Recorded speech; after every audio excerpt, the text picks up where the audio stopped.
आदरणीय doctor Purushottam Sharma ji, head PAR, हमारे रैया से जुड़े हुए फार्मर प्रोड्यूसर कंपनी के प्रतिनिधि प्रोफेसर सुनील पाठक जी, और भी इस कार्यक्रम में जुड़े हुए मेरे किसान भाई, उद्यमीगण और साथियों। जैसा कि डॉक्टर गौरेन ने बताया कि आज का विषय खासकर हार्टिकल्चरल क्रॉप्स में, जिसमें हम फ्रूट क्रॉप्स के बारे में आपसे वार्तालाप करेंगे। इसके अलावा हमारे जो भी किसान भाई हैं जिनके पास पशुधन है, तो वो अपने पशुधन के लिए क्या उन स्थापित बागों से हरा चारा प्राप्त कर सकते हैं, इसके बारे में भी हम आपसे वार्तालाप करेंगे। आवाज आ रही है ना? हेलो, मेरी आवाज आ रही है गौरेन? हाँ, आ रही है सर, आ रही है। ठीक ठीक ठीक। आ रही है, आवाज आ रही है। तो इस ये जो विषय है आज का, बहुत ही इंटरेस्टिंग विषय है मेरे अनुसार, क्योंकि इसमें दो चीजें हैं। एक तो आपके आपके स्वास्थ्य के बारे में बात की जाएगी कि आपको अपना स्वास्थ्य कैसे ठीक रखना है, उसके लिए कौन से फल लगाने हैं, साथ ही साथ जो आपके पशुधन हैं उनको कैसे ठीक रखा जाए, उसके लिए कैसे बागों में चारा लगाया जाए, इसके बारे में हम विस्तार से चर्चा करेंगे। लेकिन इसके फिर से मूव करना बंद करें। आवाज रुक रुक के आ रही है तुम्हारी यार। अच्छा, वो पता नहीं सर, कुछ अनस्टेबल है मुझे लगता है इसका। तुम्हारी बैकग्राउंड भी हिल रही है। नहीं, बैकग्राउंड ही तो हिला जा रहा है, वही तो पूछ रहा था गौरेन से कि क्या प्रॉब्लम, पहले नहीं था ऐसा। आवाज भी क्लियर कट नहीं है। कहीं ये तो नहीं, अभी सर आवाज आ रही है? आ रही है सर, आवाज आ रही है सर। नहीं, ये बैकग्राउंड जो झिलमिला रहा है इसका आवाज क्या तो हुआ? आ रही है। अच्छा, तो आप लोगों ने देखा होगा हाल के वर्षों में जो हमारे एट प्रेजेंट जो प्रमुख समस्याएं हैं, खाद्य और पोषण सुरक्षा, तो हम ये कह सकते हैं कि जो फूड सिक्योरिटी है, खाद्य सुरक्षा तो हम लोग अचीव कर चुके हैं, लेकिन अभी भी जो न्यूट्रिशनल सिक्योरिटी या पोषण सुरक्षा की बात करें, उसमें हम अभी काफी पीछे हैं। देखा जाए तो यदि हम कुछ एक पर्टिकुलर वर्ग को छोड़ दें, मध्यम वर्ग या उससे उच्च वर्ग हैं, वो तो अपने थाली में न्यूट्रिशनल जो फ्रूट, वेजिटेबल्स या अन्य जो खाद्यान्न है उसका तो समावेश करते हैं, लेकिन अभी भी हमारे बहुत सारे ऐसे जो है लोग हैं जो गांव में रह रहे हैं या छोटे शहरों में रह रहे हैं या छोटे तबके के लोग हैं, उनके यदि हम करें तो अभी भी उनके लिए न्यूट्रिशन सिक्योरिटी नहीं है। इसके अलावा जो साथ ही साथ यदि आपके पास फूड और न्यूट्रिशन सिक्योरिटी हो गई, तो हमारे आजीविका में कैसे जो है सुधार हो, उसकी भी हमारे लिए आजीविका सुरक्षा की जरूरत है। इन उपरोक्त दो विषयों के अतिरिक्त सबसे बड़ी समस्या है, जो ज्वलन समस्या है, जो वाटर सिक्योरिटी है। पानी की दिन प्रतिदिन कमी होती जा रही है, कहीं बाढ़ है तो कहीं सुखाड़ है।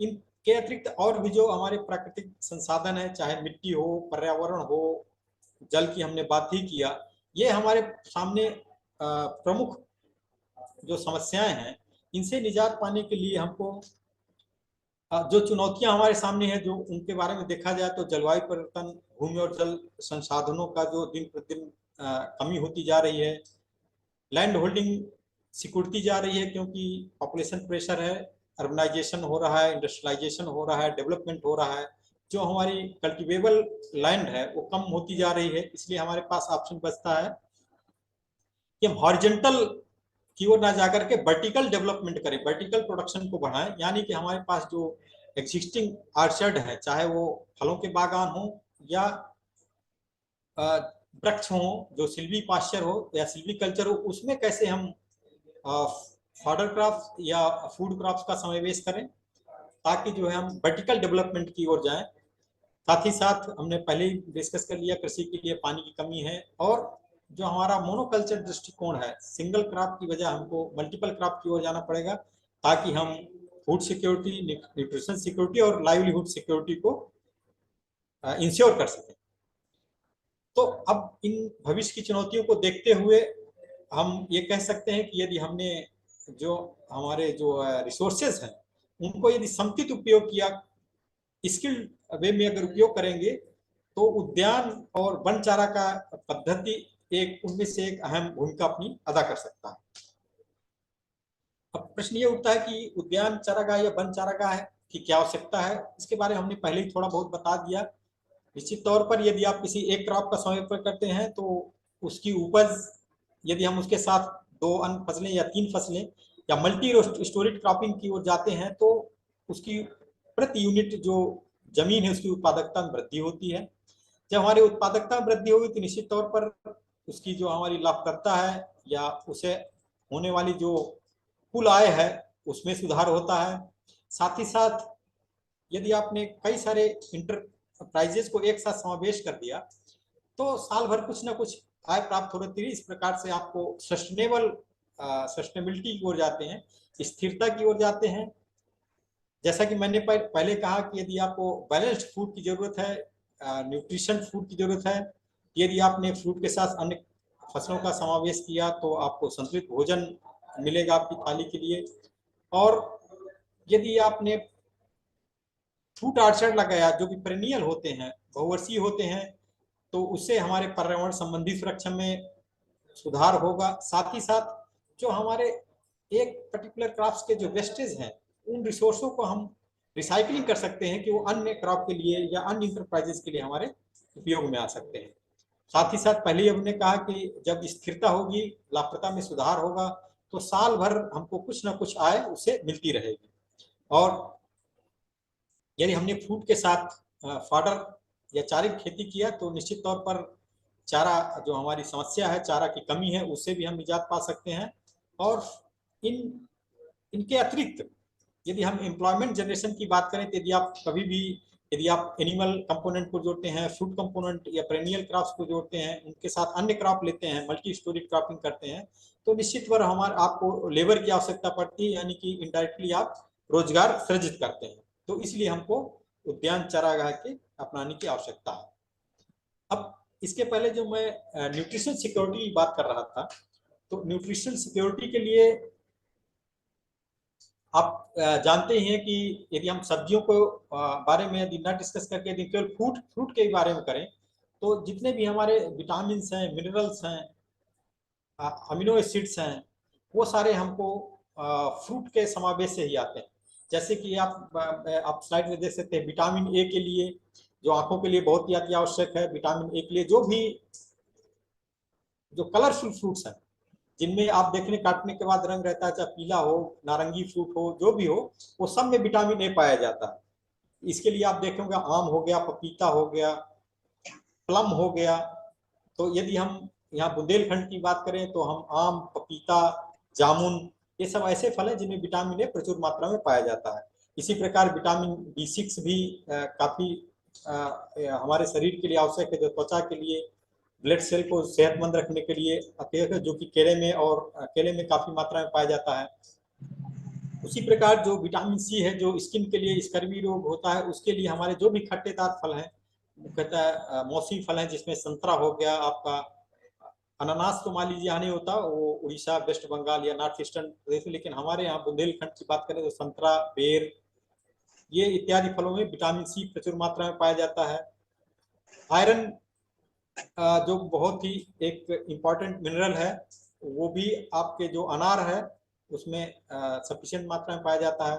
उसी प्रकार मैग्नीज हो गया। पोटेशियम की हम बात करें, जो हमारे लिए स्वस्थ रखने, हार्ट के लिए या डिहाइड्रेट करने के लिए पोटेशियम का थाली में समावेश होना अति आवश्यक है, वो इन खट्टे फलों में, इवन तो हमारा जो बेल फ्रूट है उसमें पोटेशियम की मात्रा काफी पाई जाती है। उसी प्रकार फास्फोरस, और इसके अलावा जो एंटीऑक्सीडेंट्स हैं, जो हमको, जो हमारे सेल्स हैं उनको डैमेज से बचाते हैं, जिससे तमाम जो क्रोनिक बीमारी होती है उससे बचत के लिए जो ऐसे फल हैं जिनमें जैसा कि हमने पहले किया, जो कलर दार फल हैं, जो जिनमें कलर रहता है, वो रिच इन एंटीऑक्सीडेंट होते हैं, या फ्लेवोनॉइड्स रिच होते हैं, या विटामिन सी रिच होते हैं, वो भी एंटीऑक्सीडेंट्स फ्रूट्स। आजकल काफी लोग सेहत के प्रति अपने जागरूक हैं, वो एंटीऑक्सीडेंट फ्रूट्स को समावेश करते हैं। साथ ही साथ इनमें जो कम कैलोरी पाई जाती है और कोलेस्ट्रॉल भी यदि आपको फलों में समावेश करते हैं तो कोलेस्ट्रॉल की मात्रा कम होती है। डाइटरी फाइबर जो हमारे पेट के लिए बहुत ही इंपॉर्टेंट है, जो डाइजेशन के लिए बहुत एक अहम भूमिका निभाता है। जितने भी हमारे फ्रूट हैं उनमें फाइबर प्रचुर मात्रा में पाया जाता है। फोलिक एसिड उसी प्रकार से काफ़ी इंपॉर्टेंट है, वो भी काफ़ी प्रचुर मात्रा में पाया जाता है। तो कुल मिलाकर हम ये कह सकते हैं कि यदि हमको केवल पोषण सुरक्षा के साथ ही साथ हमारे थाली में कुछ ऐसे सब्जियों का या फलों का समावेश होगा ताकि हम न्यूट्रिशनल सिक्योरिटी हो, ताकि हम स्वच्छ रहें, स्वस्थ रहें, उसके लिए हमको अपने खाने में फलों का समावेश करना पड़ेगा। ये आप ये फोटो देख सकते हैं। इस फोटो के माध्यम से मैंने दिखाने की कोशिश ये करी है कि इसमें देखिए पशुधन में भैंस भी हैं, बकरी भी हैं, आप देख रहे हैं गाय भी हैं। जो किसान भाई हमारे हैं वो जो बैकयार्ड पोल्ट्री कर रहे हैं उसमें आपका देख सकते हैं पोल्ट्री भी है। और ये एक टिपिकल जो बेतिया जो जिला है आपका, यदि आपने सुना हो, मुझे बिहार में बेतिया जिला पड़ता है, उसका एक रूरल गांव का यही एक्चुअल गांव की पिक्चर है। कैसे हमारे किसान भाई पशुधन को पालते हैं, उन पशुधन में कौन कौन से जानवर रखते हैं और कैसे उनको उनका देख रेख करते हैं, उसके बारे में हमने बताना चाहा है। आप ये फोटो देखेंगे, देख रहे हैं ये बाहर बांधा गया, लेकिन उनको रात के टाइम उनको मच्छरदानी लगाई जाती है, ये भैंसों के लिए है। और जबकि हम देखें बुंदेलखंड में पहले लोग तो धुआं वगैरह करता था खासकर इस सीजन में, लेकिन लोग जिनको थोड़ा एफर्ट कर सकते हैं, जो देख रेख करते हैं, तो वो ऐसे करके उसको मच्छरदानी से ढकते हैं ताकि उनको मच्छरों और मक्खियों से, हानिकारक मक्खियों से बचाया जा सके। तो यदि आप फलों के बाग में इनकी व्यवस्था करेंगे, पशुधन की व्यवस्था करेंगे, तो आपको स्वस्थ आपका आपके लिए तो दूध देंगे ही, साथ ही साथ आपका जीविकोपार्जन के लिए भी लाभकारी रहेगा। ये आप यदि हम उद्यान चारा पद्धति की बात करें तो इसके बारे में हमने पहले ही बता दिया कि फलों की मांग की जो है आपूर्ति का संतुलन होगा। पेड़ की बहुत सारे ऐसे फलदार वृक्ष हैं जिनकी पत्तियां पशुओं को खिलाई जा सकती हैं, चाहे वो आपका जामुन हो, कटहल हो, बेर हो, तमाम ऐसे फल हैं जिनकी पत्तियां फलों को खिलाई जाती हैं। तो वो उनको जो आपके चारे की जो इन बिटवीन थोड़ा कमी होती है उसको जो आपको कम कर सकते हैं। सस्टेनेबिलिटी, स्थायित्व की बात हमने किया ही। साथ ही साथ यदि आप ठीक ढंग से करते हैं या लेग्यूम फाडर का समावेश करते हैं अपने उद्यान में, तो सॉइल फर्टिलिटी या मृदा उर्वरता में सुधार होता है। पर्यावरण की हमने बात कर ही लिया, रोजगार की बात कर लिया। साथ ही साथ कुछ ऐसे फल हैं जिनको हर साल कटाई छटाई की आवश्यकता पड़ती है, और कटाई छटाई से जो भी लकड़ी मिलती है उसको आप जलाऊ लकड़ी के रूप में उपयोग कर सकते हैं। तो ये तमाम उद्यान चारा पद्धति से होने वाले फायदे के बारे में हमने बताने की कोशिश करी। आवश्यकता क्या है, ये थोड़ा सा यदि हम आपको फाडर उसके बारे में जाएं तो आप देखते होंगे कि पशुपालन जो व्यवसाय हमारे ऑलमोस्ट मोर देन 60% जो खर्चा है वो पशुओं के आहार में चला जाता है। और ये खर्च हरा और सूखे चारे की उपलब्धता बढ़ाकर पशुपालन व्यवसाय को लाभकारी और पशु को स्वस्थ रखा जा सकता है यदि हम उनको इंश्योर करें कि क्वालिटी फॉडर मिले। और एक अनुमान के मुताबिक ये देखा गया है कि हमारे प्रदेश में, हमारे यहाँ देश में हरा चारा और सूखा चारा की बहुत कमी है। जो हमारे अर्धशुष्क क्षेत्र हैं, जो ऑलमोस्ट 65 to 70% एरिया है, जो रेन फेड या कह सकते हैं बारानी कृषि आधारित एरिया सेमी एरिड है, वहाँ पर जो हमारे किसान हैं, लघु कृषक हैं, यदि वो इस टाइप की पद्धति पशु फल चारागाह पद्धति का इस्तेमाल करेंगे तो काफी हद तक चारा की शॉर्टेज को भी कम किया जा सकता है। तो इस प्रकार से आप देखेंगे कि मान लो आपका बेर है तो आपको दलहनी में स्टाइलो या अंजन घास है उसका समावेश करना है।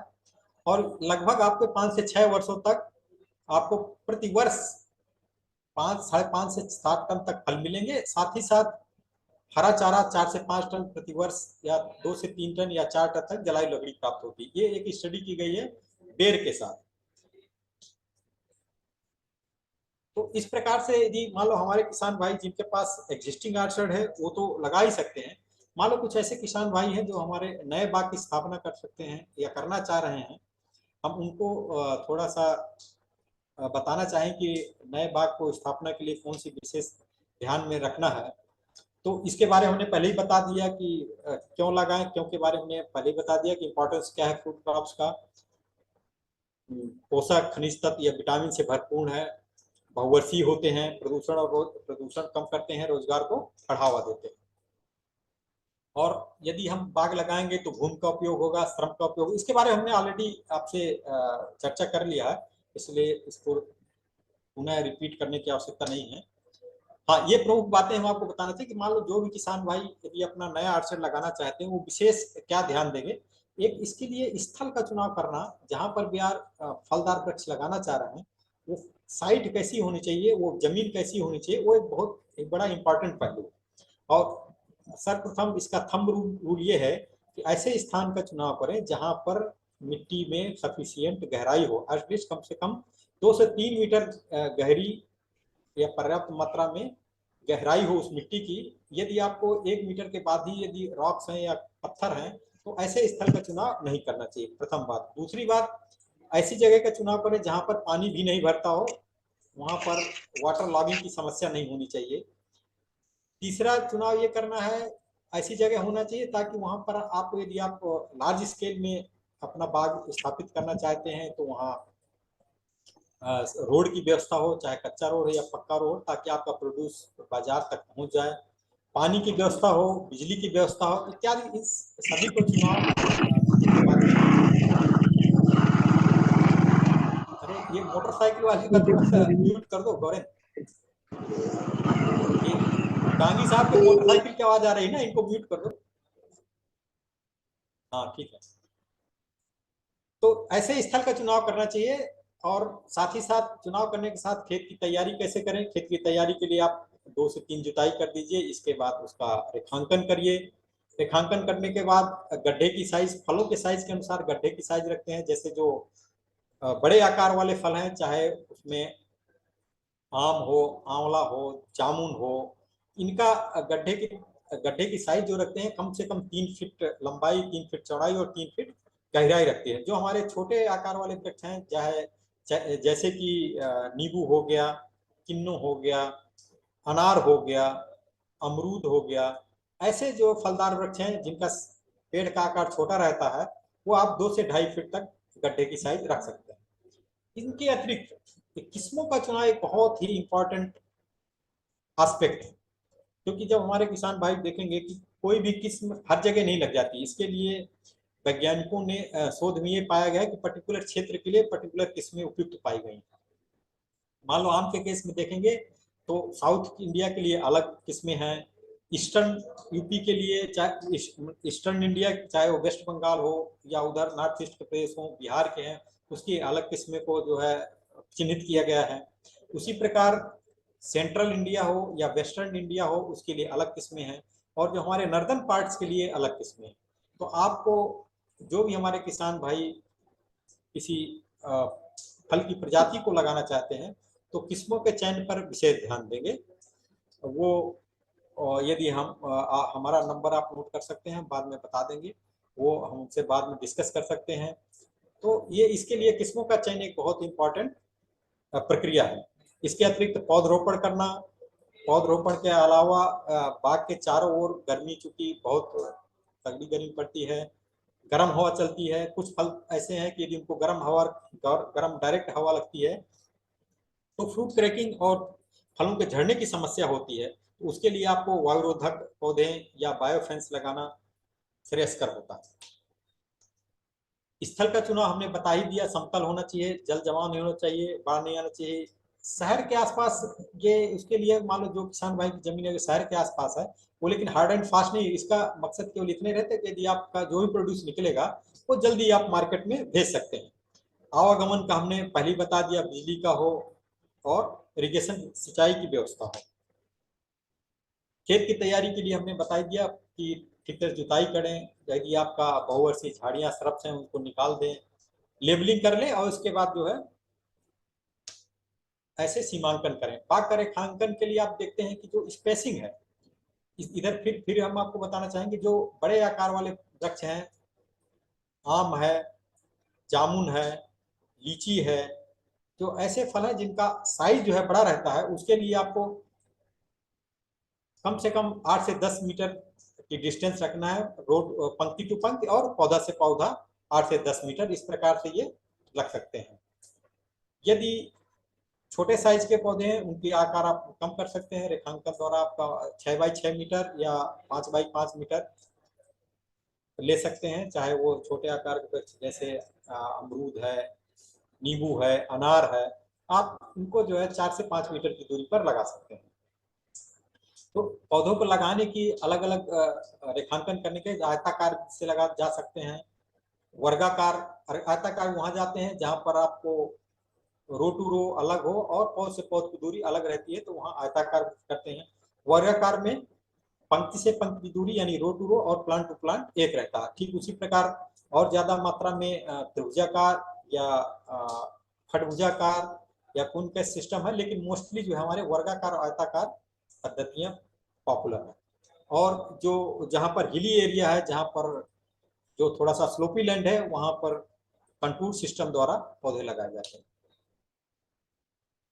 गड्ढे के आकार के हमने बताया, खुदाई करना अति आवश्यक है। खुदाई करने का खासकर गड्ढों को जो हमको पिटिंग करनी हो गर्मी के महीने में करनी है। यदि हमारे किसान भाई अभी भी लगाना चाहते हैं तो लगा सकते हैं।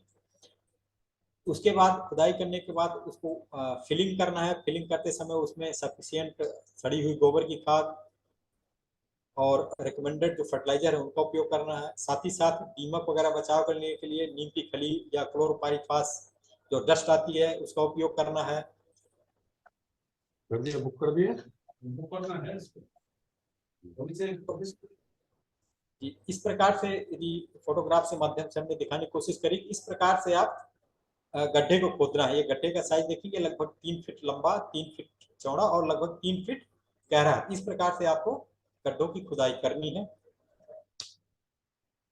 और पौधरोपण करते समय विशेष ध्यान ये रखना है कि जो भी आपने दूरी रखी है, जितना लेआउट में रखा है, चाहे वो 8 बाई 8 मीटर हो, 6 बाई 6 मीटर हो, उस समय पौधरोपण के समय आपको विशेष ध्यान ये रखना है कि वो उसकी उचित दूरी को बनाए रखना है, ताकि पौधा लगाते समय जो है लाइन आपकी एक समान रहे, एक लाइन में रहे और उसको उचित स्थान पर पौधरोपण करना है। यानी गड्ढों के बीचों बीच जितना भी आपका जो अर्थबॉल रहता है, मिट्टी का नर्सरी में जाएंगे तो जो अर्थबॉल रहता है 1 किलो का है या 2 किलो का, उतना ही जो है गड्ढे के बीच में आप मिट्टी निकाल करके चारों तरफ से उसको फिट कर दीजिए और अच्छे से पैर से दबा देते हैं। उसके दबाने के बाद उसमें तुरंत पानी लगाना अति आवश्यक हो जाता है। और पौधों के लिए जो है एक इम्पॉर्टेंट सोर्स ये है कि पौधा आप ऑथेंटिक सोर्स से ही लाएं, क्योंकि आपने देखा है कि यदि आपने आज पौधा लगा दिया 4 साल बाद 5 साल बाद फल लगेगा, और यदि आप ऑथेंटिक सोर्स से और ऑथेंटिक वैरायटी नहीं लाए तो 4 साल की आपकी मेहनत बर्बाद चली जाएगी और घाटे में आ जाएगी। इसलिए आप चाहे वो ICR के संस्थान हो या कृषि विश्वविद्यालय हो या हॉर्टिकल्चर डिपार्टमेंट की अपनी जो नर्सरी है वहाँ से, साथ ही साथ आजकल हॉर्टिकल्चर गवर्नमेंट ने जो प्राइवेट नर्सरी है उनको भी चिन्हित कर रखा है। आप उन्हीं चिन्हित नर्सरियों से आप पौधे को लाएं और ये सुनिश्चित कर लें कि जो आप जिस किस्म को मांग रहे हैं वो किस्म वही है। पौधा लगाने के बाद पौधों को बचाना अति आवश्यक है और उसके लिए आपको सफिशिएंट बाड़ की व्यवस्था करनी है। यदि आपको बारबेड वायर है तो करें, अदरवाइज कटीली झाड़ियों से उसको बचाएं। साथ ही साथ आपने देखा होगा पौधे का साइज थोड़ा ज्यादा रहता है तो वो झुक जाता है एक तरफ, उसके लिए आपको ऐसे स्टेकिंग करना, लकड़ी लगा के इसको सुतली की सहायता से बांधना भी अति आवश्यक है। ये एक दिखाया गया है कि विंड ब्रेक, यदि आपको ये मान लो आर्चर्ड है तो इधर विंड ब्रेक के रूप में ऐसे वृक्षों का उपयोग करना है जो गर्मी के टाइम में जो आने वाली पछुआ गर्म हवा है उनको रोके, ताकि हमारे आर्चर्ड का माइक्रो क्लाइमेट ठीक रहे। या आपने देखा होगा कि खासकर दिसंबर या जनवरी के महीने में फ्रॉस्टिंग हो जाता है, जब टेम्परेचर 5 डिग्री सेल्सियस से कम हो जाता है, उससे हमारे पौधों को पाला से बचाने की अति आवश्यक होती है, खासकर शुरुआत के 1 या 2 साल। उसको पाले से बचाने के लिए आप इस प्रकार से थैच ग्रास का उपयोग कर सकते हैं और पौधे को ढक देते हैं ताकि जो लो टेम्परेचर कारण या पाले के कारण हमारा पौधे में जो पत्तियों में जो बर्निंग इफेक्ट आता है वो बच जाता है। ये खासकर आवश्यकता है यदि जो भी हमारे किसान भाई पपीता की खेती कर रहे हैं तो पपीता या केला फर्स्ट ईयर पाले से बहुत सेंसिटिव रहता है, इसलिए ऐसे फलदार वृक्षों को जो पाले के प्रति सेंसिटिव है उनको ऐसे बचाना अति आवश्यक है। हाँ, जो स्टेब्लिश्ड बाग है उनमें जो अनुशंसित खाद और उर्वरक की मात्रा है उसको इस प्रकार से रिंग बना देते हैं और इस रिंग में ही खाद और उर्वरकों का उपयोग करते हैं ताकि जो है पौधा अधिक से अधिक न्यूट्रिएंट को ग्रहण कर सके। इस प्रकार से जो हमारे बाग की पत्तियां हैं उसको इस प्रकार से खासकर गर्मियों के टाइम में, ताकि पानी की आवश्यकता कमी कम हो और वहाँ का माइक्रो क्लाइमेट ठीक रहे, उन्हीं पत्तियों का ऐसे मल्च के रूप में उपयोग करते हैं जो कि हमारे नमी को संरक्षित रहती हैं। और खासकर जो बरसात का टाइम है तो उसमें वीड भी कम आता है और ये सड़ने के बाद उसमें ऑर्गेनिक जो न्यूट्रिएंट है वो हमारे पौधे को प्रदान करते हैं। जो हमारे किसान भाई जो थोड़ा प्रोग्रेसिव है वो ड्रिप इरिगेशन का इस्तेमाल कर सकते हैं। इस प्रकार से आपको ड्रिप लगाना है। साथ ही साथ आप देख रहे हैं ये पेस्ट किया गया हो, ये देख रहे हैं व्हाइट कलर का जो पेस्ट है ये भी अति आवश्यक है। पेस्टिंग करना बहुत ही अति आवश्यक है। ये दो तरह से होता है। एक बाजार में जो कॉपर ऑक्सीक्लोराइड नाम की दवा है जो बेसिकली कॉपर बेस्ड फंजीसाइड है, बाजार में ब्लू कॉपर या कॉपर ऑक्सीक्लोराइड या ब्लाइटॉक्स नामों से आती है। उस दवा को आप 10% का घोल बना करके इसको पेस्ट कर सकते हैं। चूना लेना है आपको, चूने का भी लगभग 10% का घोल बनाते हैं उसमें, साथ ही साथ कॉपर। इस प्रकार से पुताई आप दीवारों में पुताई करते हैं, ऐसी ही पुताई कर देते हैं पौधे के तनों में लगभग जमीन से 1 से 1.5 मीटर ऊंचाई तक। साथ ही साथ जो भी हमारी ब्रांचेज है, मान लीजिए देखते हैं कई बार ऊपर से पौधा सूखना शुरू कर देता है, विशेषकर आप लोग देखना आम का पेड़ हो या नींबू का पेड़ हो, या कई बार उसमें से गमोसिस होने लगता है, इस तने से एक गम निकलने लगता है, वो गमोसिस बीमारी रहती है, वो नींबू के केस में या आम के केस में बहुत होती है। उन सबों के लिए भी आप उसको गम को निकाल लीजिए और कॉपर ऑक्सीक्लोराइड का लेपन उसके ऊपर कर देंगे तो आपका पौधे की जो गमोसिस है काफी हद तक उसे निजात मिल जाता है। साथ ही साथ यदि पौधा जो ऊपर से सूख रहा हो, स्टूप ड्राइंग या ब्लाइट कहते हैं, ऐसे पौधों को भी जो सूखी हुई टहनी है उसको निकाल दीजिए और उसमें आप इसका कॉपर ऑक्सीक्लोराइड का पेस्ट कर सकते हैं। इसके अतिरिक्त यदि बोडेक्स पेस्ट का आप लोगों ने नाम सुना होगा, उसमें चूना और पुतिया कॉपर सल्फेट का 10% का घोल बनाकर पेस्ट किया जाता है, उसको बोडेक्स पेस्ट करते हैं, उसका भी उपयोग कर सकते हैं और वो उतना ही कारगर है जितना कि कॉपर ऑक्सीक्लोराइड का पेस्ट। अब बात आती है कि जो हमारे जो बाग हैं उसके बीच में जो इंटरक्रॉपिंग जो एरिया बच जाता है जहाँ कुछ नहीं लेते हैं, वहां पर आप फॉडर चाहे वो गिनी ग्रास हो, सेंक्रस हो, इनका समावेश कर सकते हैं। साथ ही साथ जो हमारी लेग्यूम फॉडर है, चाहे स्टाइलो सेब्राना है या हेमाटा है, वो जो बीच के लाइन के बीच में जो आपका बाग में खेत में जो एरिया बच जाता है वहां पर आपको अंतर फसल के रूप में चारा वाली फसलें लेना है। ये हमने किसान भाइयों को, हमारे पास जो इंटीग्रेटेड फार्मिंग सिस्टम मान लो किसी किसान भाई के पास है, उसको हमने फोटोग्राफ के माध्यम से दिखाया है कि इस प्रकार से आप वाटर सिक्योरिटी यानी तालाब के मान कर तालाब के बंड में आप लीची लगा सकते हैं, इसके बाद पपीता लगा सकते हैं, इन बिटवीन आप फॉडर है या और भी सीजनल क्रॉप्स हैं उनको लगा सकते हैं। इस प्रकार से आपको फूड और न्यूट्रिशन सिक्योरिटी और सस्टेनेबिलिटी को मेंटेन कर सकते हैं। ये देखिए इसमें हमने कोशिश किया, ये तालाब है आप देख रहे हैं, इसके नीचे में साइड में हमने अरहर लगाया ताकि जो है सॉइल इरोजन को कंट्रोल किया जा सके। ये आप देख सकते हैं लीची है, एक लाइन लीची लगा है और चूंकि लीची जो है 5 से 6 साल लग जाता है उसके फलक में आने में, तो इन बिटवीन जो स्पेस है ये स्पेस है हमने पपीता प्लस सीजनल वेजिटेबल्स लगाया।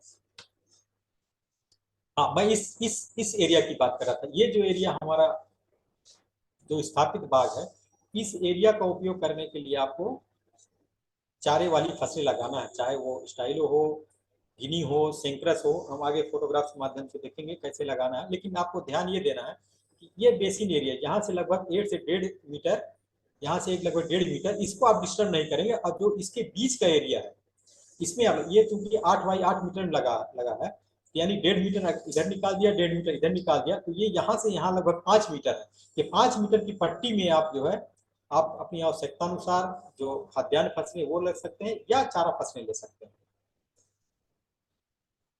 ये फोटोग्राफ्स के माध्यम से हमने दिखाया है कि स्टैंडिंग क्रॉप है तो आप ऐसे ट्यूबर क्रॉप ले सकते हैं, फ्लोरिकल्चर, वेजिटेबल्स, तमाम फसलें ले सकते हैं। चारा में लेना है तो आप मेज मक्का ले सकते हैं। ये देखो बनाना भी लिया जा सकता है शुरुआत के दौर में।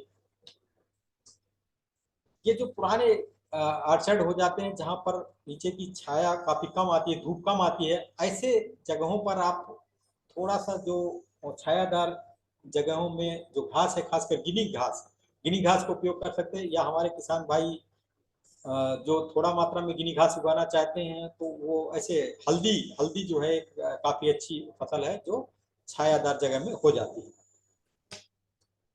ये बेर इस फोटोग्राफ के माध्यम से देख सकते हैं, ये बेर का वृक्ष है, इसके बीच में आपको सेंक्रस घास ली गई है और साथ ही साथ आपका स्टाइलो जो है दलहनी फसल के रूप में दलहनी घास ली गई है।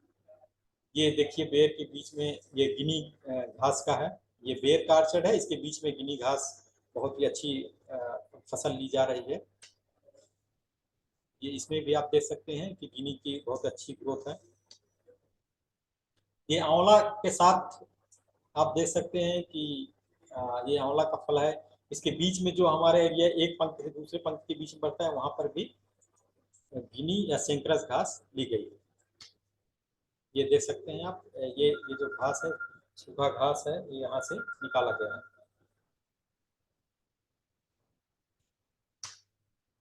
ये इसमें देख सकते हैं ये सेंक्रस के साथ आंवला है।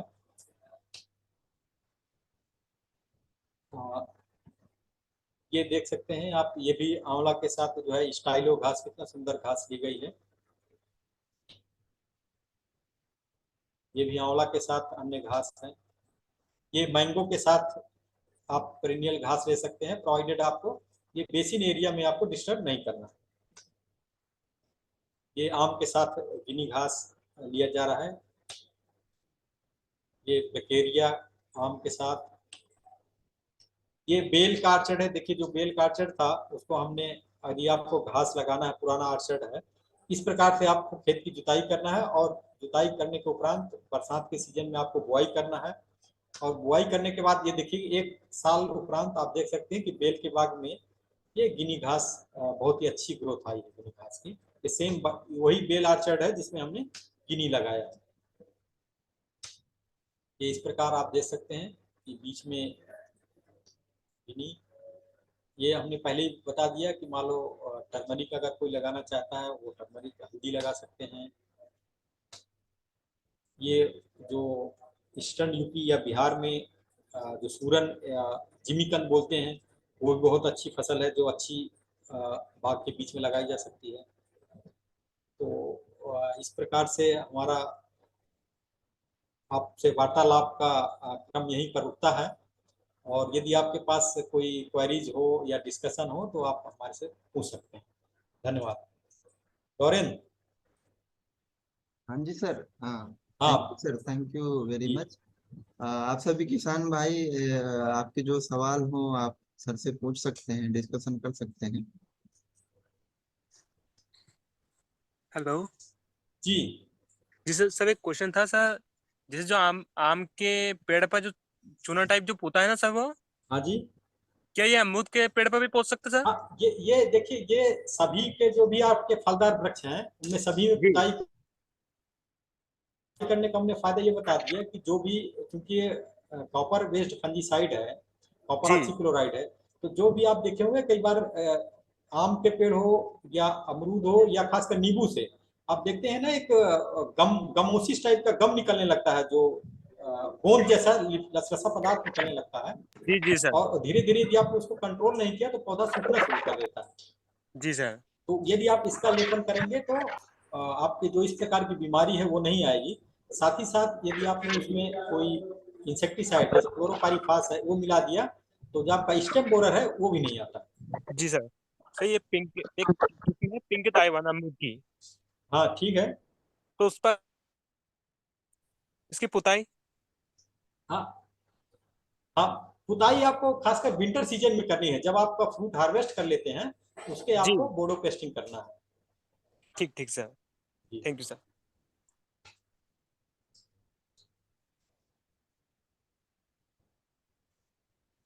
और भी कोई किसी का यदि क्वेरीज हो तो बताएं।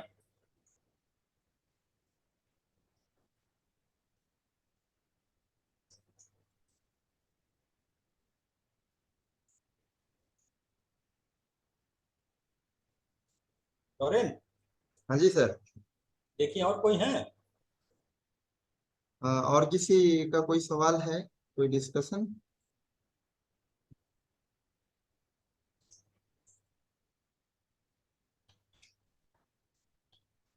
चलिए। दूसरा हमने अपना मोबाइल नंबर डाल दिया है, जो चाहें तो हमसे मोबाइल में भी बात कर सकते हैं लोग। ठीक है। मैंने चैट बॉक्स में डाल दिया है, उसमें मोबाइल नंबर हमारा है। तो यदि इनको जो भी समस्या है कभी फलों में या इस टाइप का, यदि कोई नया बाग लगाना चाहते हैं तो हमसे संपर्क कर सकते हैं। ठीक है, आप लोग जो है सर का नंबर नोट कर लीजिए, अगर आपको कुछ सवाल पूछना हो आपके बाग से संबंधित, या बाग में आपको चारा लगाना हो, या आपकी जो सब्जी वगैरह की जो फसलें हैं उनमें कुछ समस्या हो, कोई बीमारी हो, कोई कीड़ा हो, कुछ दिक्कत हो, तो आप जो है सर से आप पूछ सकते हैं ना। तो आज के जो है इस डिस्कशन को हम लोग जो है खत्म करते हुए अ, सभी किसान भाइयों को जो है धन्यवाद कहते हैं कि आप इस मीटिंग में जो है आप जुड़े, और अगले सप्ताह भी इसी समय पर 11:30 बजे बुधवार को जो है नए सेशन या नए डिस्कशन के साथ जो है हम लोग आएंगे।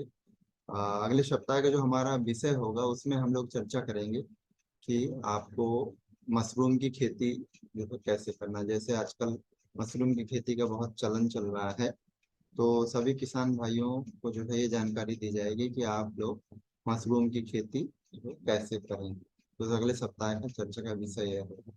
तो आज आप सभी का जुड़ने के लिए फिर से बहुत बहुत धन्यवाद, और हम लोग इस मीटिंग को खत्म करते हैं।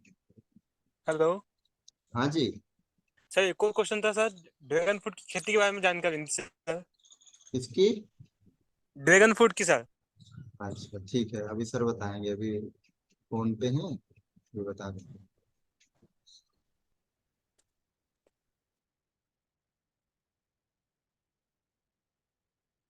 अभी मीटिंग बंद हो जाती है, आपने पहले क्यों नहीं सवाल हाँ पूछा? बताइए बताइए जी। सर ड्रैगन फ्रूट की खेती के बारे में जानकारी नहीं थी सर।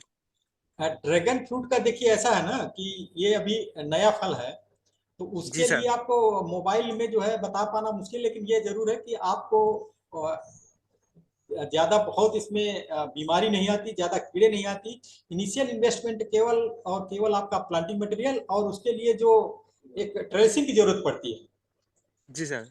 ठीक है जी, उस पर रखता है। और पौधा लगाने के लगभग 1.5 साल बाद उसमें फूल आते हैं, और शुरू के दौर में तो आपको एक पेड़ से मुश्किल से 3 या 4 फल मिलेंगे, लेकिन धीरे धीरे जैसा ही पुराना हो जाता है उसमें ब्रांचेज हो जाती हैं, तो आपको काफी अच्छा उपज मिलने लगता है। जी सर। ठीक है सर जी सर, जी। एक और क्वेश्चन था सर, जैसे जो पौधे एक आते हैं, अभी नई हम्म। नई किस्म ही है, तो उस नई किस्म के पौधे लाकर लगाए, उसमें से ही पौधे तैयार कर सकते सर। हाँ, पौधे तो आपके नहीं, पौधे तो आपको ये देखना है कि नई किस्म क्या है, इसमें किसकी बात करें, ड्रैगन फ्रूट की ना। जी सर। ड्रैगन फ्रूट में दो ही तो टाइप की किस्म है, एक पिंक टाइप है जो गूदा काटने के बाद पिंक निकलता है, दूसरा व्हाइट वाला निकलता है। जी सर। तो उसमें तो बहुत ज्यादा वैरायटी का वो नहीं है। हाँ ये जी है कि आपके पास यदि पौधा है तो आप उसको काट करके लगा सकते हैं, पॉली बैग में लगा दीजिए, मिट्टी हो, सड़ा हुआ गोबर हो, ठीक है, और जी उसको सर। इस समय आप लगा देंगे और पानी देते रहेंगे तो अपने आप में एक पौधा तैयार हो जाएगा, उसकी कटिंग जो है करना आसान है। गुलाब के फूल जिस सिस्टम है, इसका भी पौधे तैयार करने का सर, डंडी लगाने डायरेक्ट सर। जी। जैसे जो ड्रैगन फ्रूट के पौधे तैयार करते हैं, हाँ बिल्कुल गुलाब के फूल जैसे विधि है क्या सर इसकी, कि डंडी तोड़ कर पौधा ओपन किया जाए? नहीं, गुलाब में तो आपका बडिंग भी आता है, कटिंग भी आता है, हैं? इसमें जी केवल आपको कटिंग निकालनी है उसे, ड्रैगन फ्रूट से जो देखते जी होंगे ना, उसे मेन स्टेम से छोटे छोटा निकलता रहता है ना, तो एक को निकाल लीजिए, उसको लगा दीजिए जमीन में, तो वो सरवाइव कर जाता है। ठीक ठीक सर, थैंक यू सर। ठीक है, और किसी कुछ पूछना है?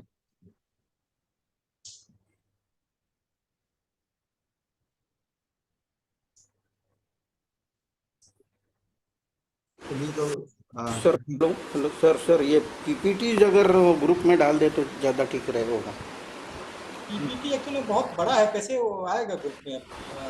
आएगा सर, व्हाट्सएप ग्रुप में आ जाएगा। अच्छा ठीक है, हम गौरेंद्र को बोलेंगे कि उसमें हम आधा काटेंगे, क्योंकि आगे भी हमारा लेक्चर नहीं, अलग रहता है। रिकॉर्डिंग है सर इसकी, इस लेक्चर की मैं रिकॉर्डिंग जी यूट्यूब हाँ, पे डाल के उसकी लिंक डाल दूंगा, यूट्यूब में उसको देख। डाल दीजिएगा। जी जी। प्लीज़ सर प्लीज़, यस आज का जो पूरा सेशन है डिस्कशन है उसकी रिकॉर्डिंग है, वो यूट्यूब में डाल के आपको जो है लिंक दे देंगे, आप यूट्यूब में देख सकते हैं। ठीक है सर, थैंक यू। ठीक है, थैंक यू सुबीर जी।